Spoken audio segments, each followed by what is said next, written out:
Hello friends, this is Nancy from evidyati.in. Coming to question number 6, exercise 1.4.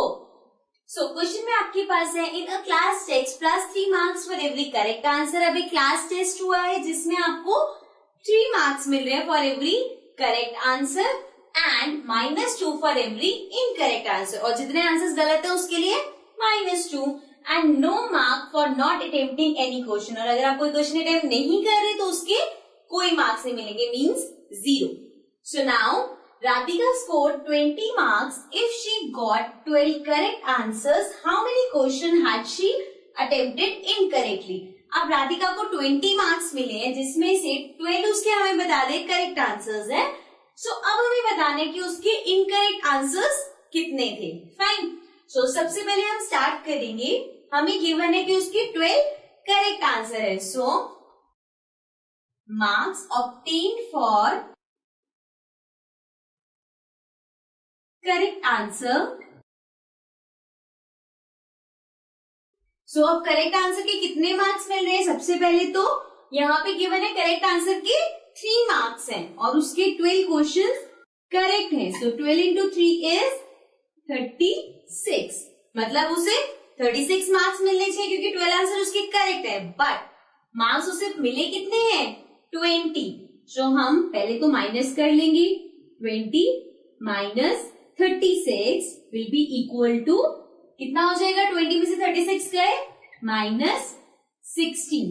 ठीक है, because बड़े के साथ नेगेटिव का साइन 36 माइनस 20 16 एंड माइनस का साइन लग जाएगा.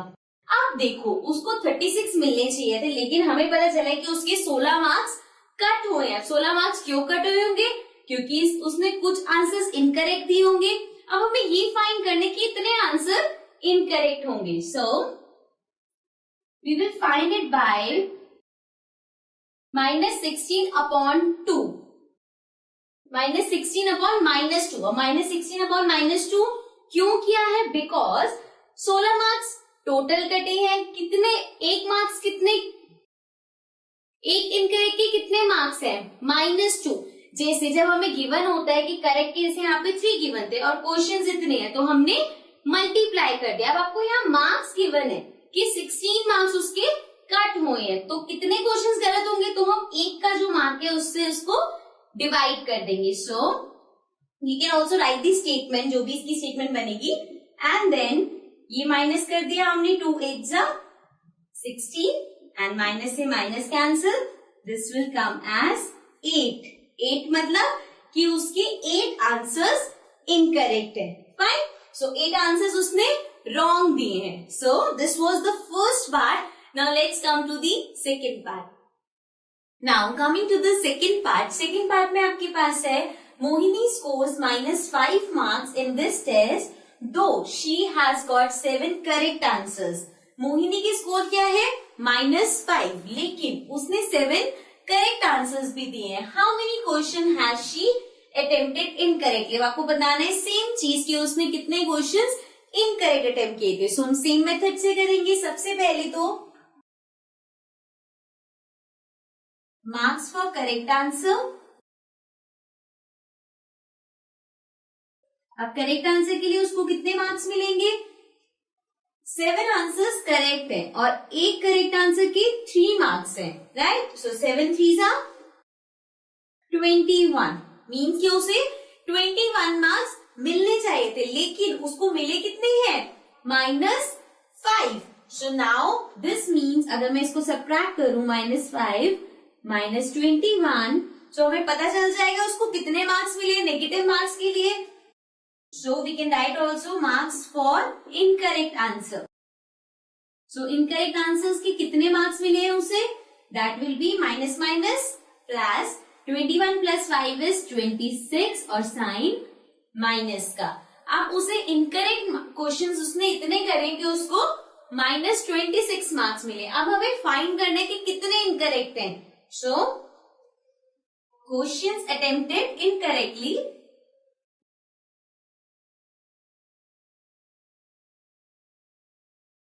equals to -26 upon -2 बिकॉज एक इनकरेक्ट का -2 तो 26 मार्क्स मिले तो इसको हम डिवाइड कर देंगे, माइनस से minus cancel, this will be 2 1 से 2 and this will be 13, means कि टोटल 13 क्वेश्चंस ऐसे हैं जो उसने इनकरेक्ट अटेम्प्ट किए हैं. Fine. Now let's come to the third part.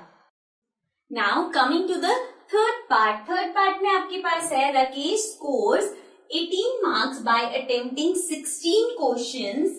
How many questions has he attempted correctly and how many has he attempted incorrectly? So देखो, राकेश ने score करे हैं 18 मार्क्स और कितने आंसर्स दिए हैं उसने?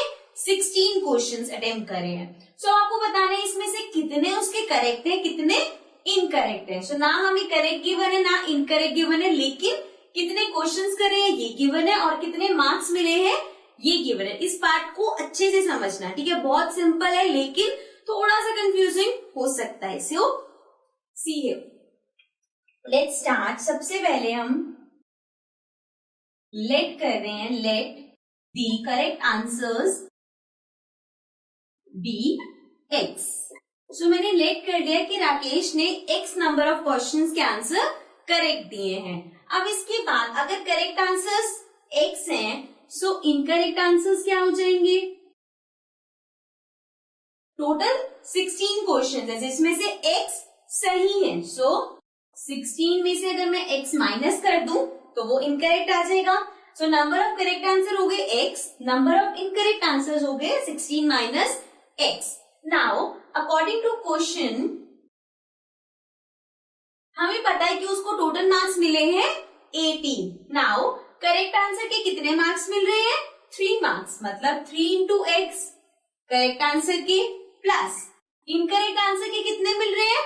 -2. सो -2 मल्टीप्लाई बाय इनकरेक्ट आंसर्स कितने हैं? 16 माइनस एक्स. अब ये चीज समझ आई. इसमें क्या किया है हमने? जैसे अगर हमें पता है कि उसने इतने क्वेश्चंस के आंसर करेक्ट है, जैसे मैं बोलूंगी 6 क्वेश्चंस के आंसर करेक्ट है, जैसे हम अभी बाकी पार्ट्स में करते हुए आ रहे हैं. सो अगर 6 क्वेश्चन के आंसर करेक्ट है, एक करेक्ट का 3 मार्क्स, तो 6 3 18. ऐसे ही हमने करेक्ट x से 3 इंटू एक्स कर दिया. सिमिलरली -2 इनकरेक्ट वालों का. अब ये सारे मिला के कितने मार्क्स मिले हैं उसे? 18. टोटल मार्क्स 18 है ना. सो नाउ अब हमें ये इक्वेशन को सॉल्व करना है. So let's start.